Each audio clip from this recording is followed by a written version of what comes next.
मुझे जब होश आया तो मेरे चारों तरफ अंधेरा ही अंधेरा था। मैं एक अंधेरे कमरे में कैद थी। मेरे दोनों हाथ पीछे को बंधे हुए थे। न जाने अब क्या होने वाला था मेरे साथ। मैं मुश्किल से उठकर बैठ गई। इस वक्त कमरे में इस कदर अंधेरा था कि मुझे सिवाय स्याही के कुछ भी दिखाई नहीं दे रहा था। मुझे इस वक्त बहुत डर भी महसूस हो रहा था और घबराहट हो रही थी। काश मैं ऐसी शर्त ना रखती, लेकिन अब तो तीर कमान से निकल चुका था। इस बार मैं बुरी तरह से फंस चुकी थी। मैंने यह शर्त रखकर अपने पाँव में कुल्हाड़ी मार दी। यह आदमी पिछले 10 दिन से मेरे ही टैक्सी पर सवारी कर रहा था। शायद वह पहले मेरी इस आदत को अच्छी तरह से जांचने की कोशिश कर रहा था।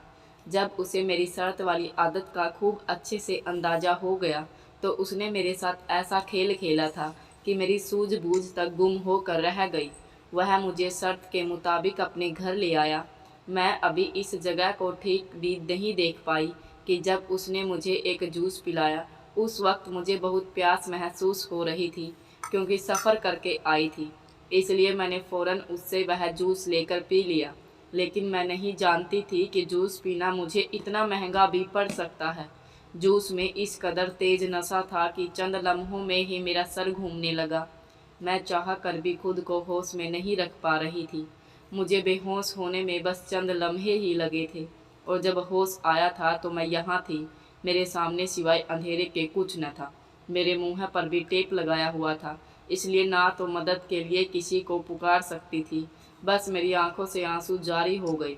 हालांकि मैं कोई कमज़ोर दिल और डरपोक किस्म की लड़की हरगिज़ ना थी, लेकिन मैं इस हालत के लिए भी तैयार ना थी जिसमें फंस बैठी थी। अभी इस सोच में घिरी हुई थी कि मेरे साथ यह सब हुआ कि जब कमरे का दरवाज़ा खुला, मुझे एक काले कपड़ों में वह आदमी अंधेरे में एक काले साए के बराबर ही लग रहा था। वह जैसे ही कमरे में आया, उसने दरवाज़ा बंद कर दिया। कमरा फिर से अंधेरों में डूब चुका था। मैं बड़ी मुश्किल से ज़मीन से खिसकती हुई दीवार पर जा लगी। जब मुझे यह आदमी दिखाई तो नहीं दे रहा था, मगर उसके कदमों की छाप मेरी तरफ ही बढ़ रही थी। जैसे जैसे उसके कदम मेरी तरफ बढ़ रहे थे, मेरा दिल यूं था जैसे किसी ने मुट्ठी में भींच दिया हो। फिर मुझे यह महसूस हुआ कि मेरे सामने वह बैठ चुका है।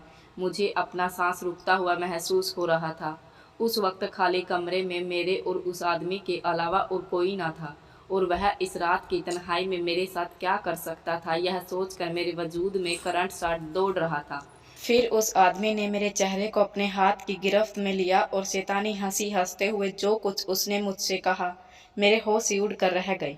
उसके बाद जो कुछ मेरे साथ हुआ, मेरा ताल्लुक एक गरीब घराने से था। घर में गुर्बत अपना डेरा इस तरह से जमाए बैठी थी। जब से मेरे पापा का देहांत हुआ था, मेरी माँ ने भी बेटे की ख्वाहिश में बेटियों की लाइन लगा कर रखी थी। भाई मेरा कोई था नहीं। मुझसे छोटी 5 बहनें थीं, और फिलहाल हमारा कोई भी पालने वाला नहीं था।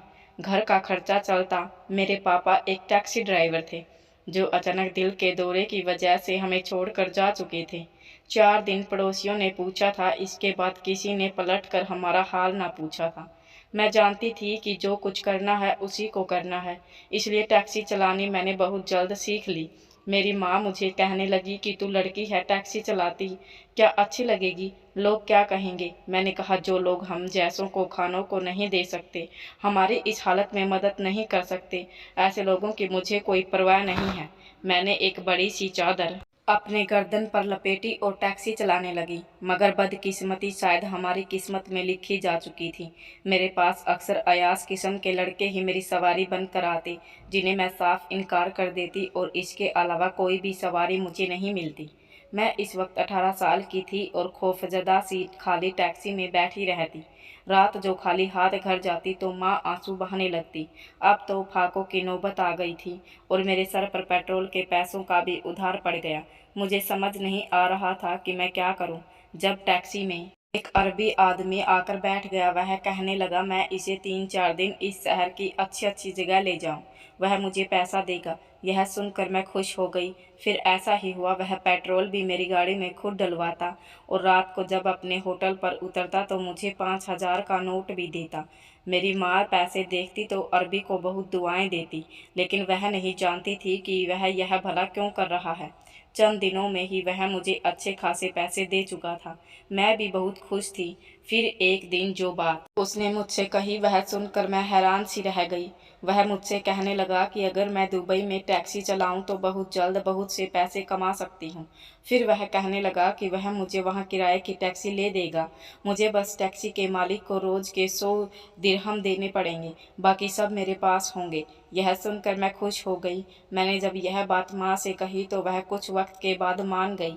मैंने अपनी टैक्सी बेची और कुछ पैसे अपनी माँ के खर्चे के लिए दिए और बाकी पैसों से दुबई का वीज़ा और टिकट का इंतजाम किया और दुबई चली गई। लेकिन यहाँ आकर मुझे मालूम हुआ कि मेरे साथ इतना बड़ा धोखा और फ्रॉड किया गया है। वह अरबी झूठा आदमी था। वह मुझे एक फ्लैट में ले गया, फिर टैक्सी किराए पर लेकर देने का बहाना किया। इस रात मैं सो रही थी जब वह अरबी चंद मर्दों को अपने साथ लेकर इस फ्लैट में पहुंच गया। मेरी आंख शोर से गुल गई। मुझे मर्दों के शोर की आवाज़ सुनाई देने लगी तो मैं उठकर कमरे के दरवाजे के पास आ गई। जो बातें मैंने वहां सुनी वह सुनकर मेरे तो होश उड़ने के लिए काफ़ी था। मेरा रंग एकदम ही फीका पड़ गया था। मैंने सबसे पहले अपने कमरे को लॉक किया और फिर वहां से फरार होने का रास्ता ढूंढने लगी। बिल्डिंग के जिस फ्लोर पर मैं थी वह 10वां फ्लोर था। मैंने खिड़की से झांक कर देखा तो दिल कांप कर रह गया। मैं रोने लगी। मैंने कैसे सोच लिया कि वह अरबी मेरे साथ भलाई कर सकता है। मेरी जान उस वक्त निकली जब किसी ने मेरे कमरे का लॉक घुमाया। मेरा दिल हलक में आया था। वह 3 आदमियों से आज की रात का मेरा सौदा कर चुका था। मैं यह गुनाह नहीं कर सकती थी। अब मेरा दरवाज़ा बुरी तरह से ज़ोर ज़ोर से पीटा जा रहा था, पर मेरे हाथ पांव घबराहट से ठंडे पड़ चुके थे। मैंने हिम्मत नहीं हारी और खिड़की से बाहर निकल गई। खिड़की की मोटी पाइपलाइन को मजबूत से पकड़ लिया। शायद 2 बजे का वक्त था, इसलिए सड़कों पर रस न होने के बराबर था। मुझ पर किसी ने भी गौर करने की कोशिश नहीं की। मैंने बड़ी मजबूती से पाइपलाइन को दोनों हाथों और पैरों से जकड़ रखा था और धीरे धीरे से पाइप के जरिए नीचे उतर रही थी। 10 मिनट मुझे नीचे उतरने में लग गए। जब मैं नीचे उतर गई तो मैंने वहां एक सुनसान और अंधेरी जगह पर चली गई। वहां बहुत सी गाड़ियां खड़ी थी, शायद वह कार पार्किंग एरिया था। मैं वहां खड़ी गाड़ियों के पीछे छुप कर बैठ गई। कुछ देर बाद ही मुझे वहां बहुत से कदमों की आवाज़ सुनाई देने लगी। मेरा दिल यूं था कि जैसे धड़कना भूल गया हो। मेरे पेट में सिलवट ऐसे पड़ने लगी, डर से मेरी जान लबों पर तक आ पहुंची थी, क्योंकि वह अरबी और उसके साथ मौजूद वह 3 मर्द एक एक गाड़ी के नीचे झांक झांक कर देख रहे थे। उनके हाथों में टॉर्च लाइट भी मौजूद थी। मैं जानती थी कि मैं उनकी नज़रों से बहुत देर तक ओझल नहीं रह सकती। मैं दिल ही दिल में ऊपर वाले से मदद मांग रही थी कि मुझे एक गाड़ी की डिग्गी खुली हुई नजर आई, मैं जिसके पीछे छिपी हुई थी। मैंने हिम्मत करके उसकी डिग्गी को थोड़ा सा खोला और उस गाड़ी की डिग्गी में बैठ गई और डिग्गी को बंद कर दिया। अभी 5 मिनट ही गुजरे थे जब मेरी गाड़ी पर भी टॉर्च लाइट की रोशनी पड़ने लगी। मैंने डिग्गी में मौजूद गाड़ी का कवर खुद पर लपेट लिया।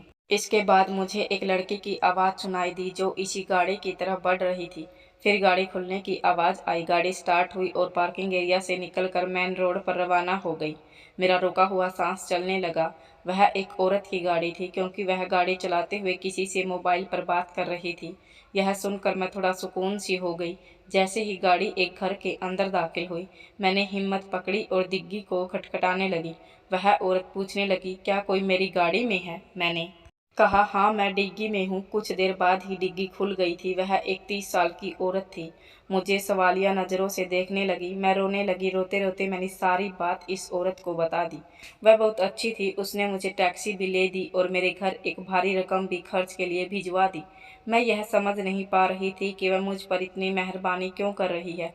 चंद दिन बाद ही जो बात औरत ने मुझसे कही वह मेरे लिए हैरान करने वाली थी।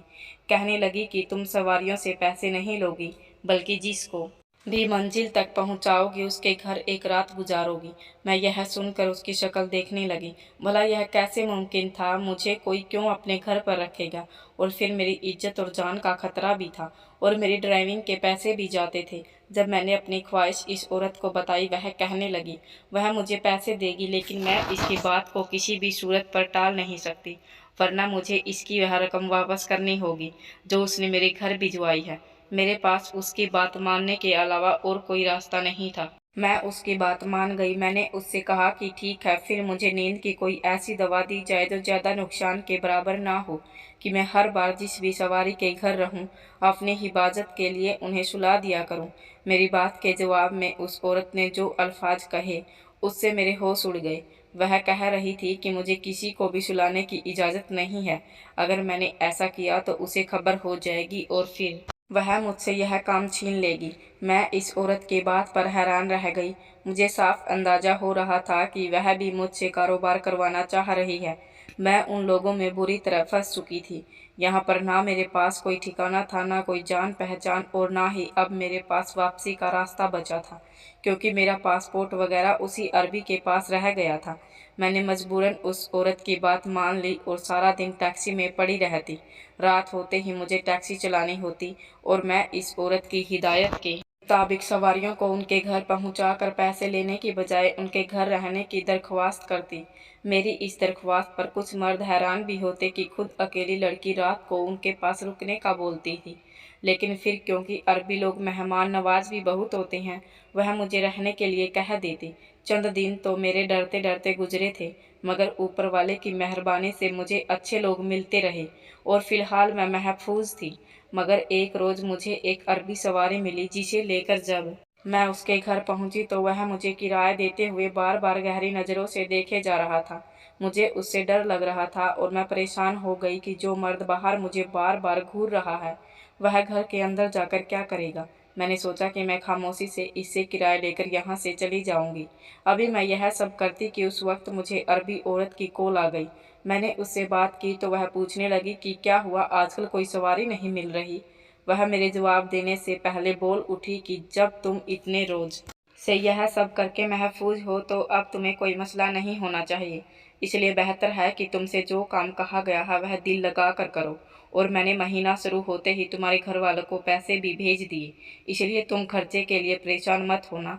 मैं इसकी बात पर खामोश से मान गई और औरत मुझे अपने एहसानों तले दबा रही थी। अब मैं उलझ गई थी कि वाकई मुझे नहीं लगता था वह मुझसे कोई कारोबार करवा रही है, क्योंकि मुझे अब तक अच्छे लोग मिले थे जो मुझे घर में रहने देने के बाद मेरी तरफ निगाह गलत भी डालना गवारा नहीं करते थे। वो मुझसे क्या काम लेना चाहती थी। फिर मैं समझ नहीं पा रही थी कि इस अरबी मर्द ने कुछ चिड़चिड़े लहजे में कहा, उससे किराया जल्दी वसूल करे, वह थका हुआ है, उसे घर जाना है। मैंने झिझक के उस आदमी से भी वही बात की जो मैं अब तक सब सवारियों से करती आ रही थी। मैंने उससे कहा कि मुझे पैसे नहीं चाहिए, बल्कि बदले में वो एक रात मुझे अपने घर पर रहने दे। वह अरबी आदमी मेरी बात पर हैरान हो गया और बोला कि ऐसा क्यों चाहती हो। वह मुझे जान रहा था। मुझे उस पर शक होने लगा क्योंकि मैं खुद उसके घर रुकने का बोल रही थी।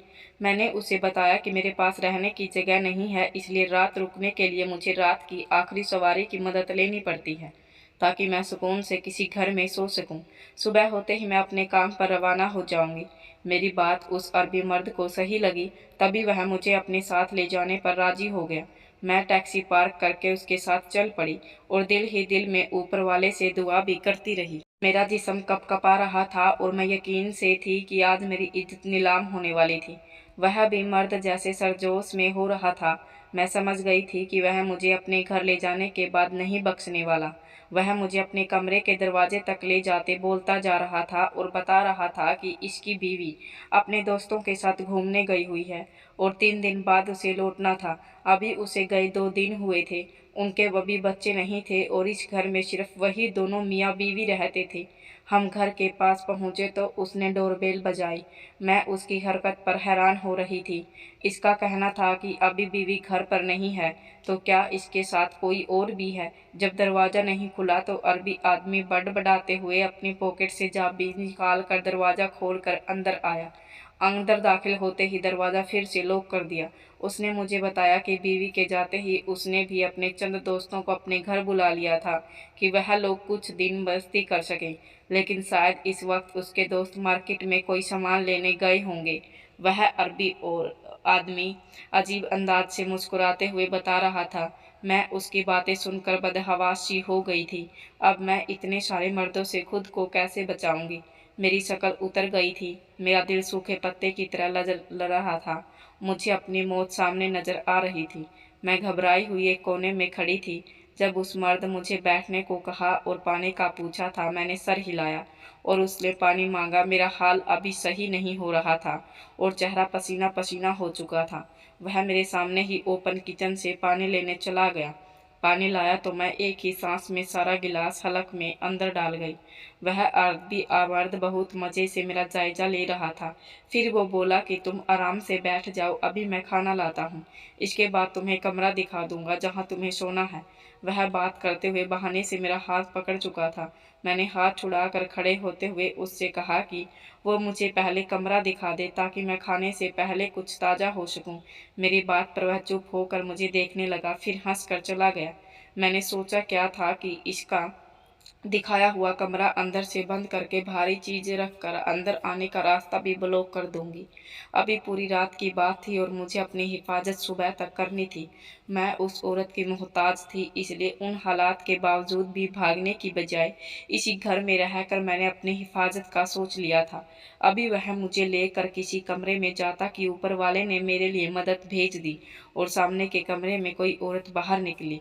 उसे देखकर वह मर्द होश खो बैठा और उठकर खड़ा हुआ और मुझसे फासला बढ़ा लिया। इस औरत का हुलिया और गीले बाल लग रहे थे। वह अभी अभी नहा कर निकली है।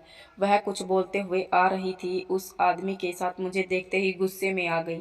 उसने अरबी में उस मर्द को पूछा, मेरी तरफ सावलिया नज़रों से देखा। इसके चेहरे के रंग उड़ चुके थे। देख कर ही लग रहा था कि वह बहुत गुस्से में है। वह मर्द जाने क्या क्या बोल रहा था कि वह औरत मेरे पास आई और कुछ सख्ती भरे लहजे में इंग्लिश में पूछा कि मैं कौन हूँ और रात के वक्त उसके पति के साथ इसके घर में क्या कर रही हूँ। मैंने उस औरत को भी वही कहानी सुनाई और मदद की दरख्वास्त करते हुए मैंने उससे सिर्फ एक रात के लिए मुझे अपने घर रखने की इजाज़त मांगी। मेरी बात पर उस औरत के अंदाज नरमे में ढल गए और वह पलट कर अपने पति को वहाँ से भेजने लगी। वह भी मर्द झटके से पलट कर जा चुका था। मैंने चैन की सांस ली और उस औरत ने बताया कि वह दोस्तों के साथ 3 दिन के लिए बाहर गई थी, मगर 2 दिन में ही बुरी तरह थक चुकी थी, इसलिए वह वापस लौट आई। अपने पति के दोस्तों को भी वह आते ही घर से निकाल चुकी थी। उसने अपने पति के अय्याश दोस्त पसंद नहीं थे। मैं शुक्र कर रही थी कि वह औरत लौट आई, वरना मेरा न जाने आज क्या होता। मैं उस मेहरबान औरत के कमरे में सो गई। उसने मुझे बहुत शानदार सा नाश्ता करवाया और उससे मिलकर शुक्रिया अदा करती अपनी टैक्सी में रवाना हो गई। मैं हमेशा अच्छी सवारियां मिलने पर सुकून से हो चुकी थी। अब फिर से डर गई और मेरा डर कुछ गलत भी नहीं था, क्योंकि इस किस्से से अगली रात मेरे साथ वह हुआ जिसके बारे में पहली रोज से डरती आ रही थी। अगली रात आखिरी सवारी एक अरबी मर्द थी। मैं उसे देखकर डर ही गई, क्योंकि उस मर्द को मैं पिछले कुछ दिनों से किसी न किसी जगह पर देखती ही रहती। मुझे ऐसा लगता था जैसे वह मेरा पीछा करता रहा, लेकिन वह कभी मेरी टैक्सी में सवार नहीं हुआ था, इसलिए मुझे लगता था कि यह मेरा वहम है। आज वह सवार भी हो चुका था। इस आदमी के बैठते ही मैं एक अजीब तरह के खौफ का शिकार होने लगी थी। उस मर्द ने मुझे गौर से देखा और अपने घर का पता बताया और खुद खिड़की से बाहर देखने लगा। सारे रास्ते वो ऐसे ही बाहर देखता रहा और एक बार भी मुझे नहीं देखा। मैं कुछ सुकून सी हो गई कि वह बुरा आदमी नहीं है। इस मर्द के बताए हुए एड्रेस पर जब मैं पहुंची तो उसने किराया देने की कोशिश की, मगर मैंने वही किया जिसकी मुझे हिदायत दी गई थी। मैंने उससे कहा, मुझे किराए के बदले अपने घर एक रात के लिए पनाह दे दो। अपनी बात के जवाब में उसके अंदाज पर हैरान रह गई थी। बाकी आदमियों के मुकाबले वह मेरी बात से बिल्कुल नहीं चूका था या हैरान हुआ था। उसने सर हिलाकर मुझे अपने पीछे आने को कहा और आगे बढ़ गया। उसका अंदाज़ा बहुत लापरवाह सा था, जैसे उसे फ़र्क ना पड़ता हो मैं उसके पीछे जाऊं या नहीं। मैं उसकी तरफ से बेफिक्रे होती जा रही थी। वह मुझे जिस घर में ले गया वह घर से ज़्यादा एक पुरानी इमारत लग रही थी। मैंने घबरा कर उससे सवाल किया, यह कैसी जगह है? अगर इसके पास रहने को जगह नहीं है तो वह वापस लौट जाती। मेरी बात पर पलटकर मुझे देखने लगा, फिर एकदम मेरी तरफ बढ़ा और मेरे समझने से पहले मुझे दबोच लिया। मेरी चीख मेरे हलक में दब कर रह गई। वह मुझे घसीटते हुए एक कमरे में ले गया और मेरा मुंह दबाकर मुझे बेहोश कर दिया गया। जब मुझे होश आया तो मेरे हाथ बंधे हुए थे और मैं उस कमरे में एक तरफ ज़मीन पर गिरी पड़ी थी। मुझे डर महसूस हो रहा था। काफ़ी देर बाद वह आदमी आया और मेरे हाथ खोलकर मुझे फर्श पर बैठा दिया। मेरी हालत इतनी ख़राब हो चुकी थी कि मेरे लिए आवाज़ निकालना रही थी उस वक्त उस मर्द ने मेरे साथ ज़बरदस्ती करने की कोशिश की। मैं टूट चुकी थी अपनी इज्जत की हिफाजत के लिए। मैंने बहुत हाथ पैर मारे उससे पहले कि वह आदमी मेरी इज्जत तार तार करता। इस इमारत के बाहर पुलिस की गाड़ियां पहुंची और उसके सायरन ने आदमी को डरा दिया। वह तेजी से उठकर खिड़की के पास पहुंचा और बाहर देखने लगा। मैं दबाव की वजह से फिर बेहोश हो गई। मेरी आंख खुली तो मेरे पांव वहीं औरत बैठी थी। उसने मुस्कुराकर मुझे देखा और कहा कि तुम अब महफूज हो। मैं बुरी तरह रोने लगी। उस औरत ने मुझसे माफ़ी मांगी और जो राज बताया मुझे हैरान कर गया। वह बता रही थी कि वह पुलिस ऑफिसर है और आजकल रात के वक्त लड़कियों की इज्जत तार तार करने का जुर्म बढ़ता जा रहा है। वह ऐसे दलाली मर्दों को पकड़ना चाहती थी और उसके लिए उसने मेरी मदद ली। उसने मुझे पहले रोज़ एक घड़ी दी। उसने बताया कि इस घड़ी में कैमरा था जिसकी वजह से वह मेरी हर सवारी का जायजा लेती रहती। वह हब्सी भी दलाल मर्द था और कई लड़कियों को इज्जत की खराब कर चुका था, मगर मेरी वजह से वह पकड़ा जा चुका था। मैं सब सुनकर खुश हुई। अब मैं उसे औरत के साथ मिलकर काम करती हूँ। फ़र्क इतना है कि अब मैं डरती नहीं हूँ। उस औरत ने मुझे अपना बचाव करना सिखा दिया था। हम दोनों ने मिलकर ऐसे मुजरिम को पकड़ रहे थे जिसकी वजह से मासूम लड़कियों की ज़िंदगी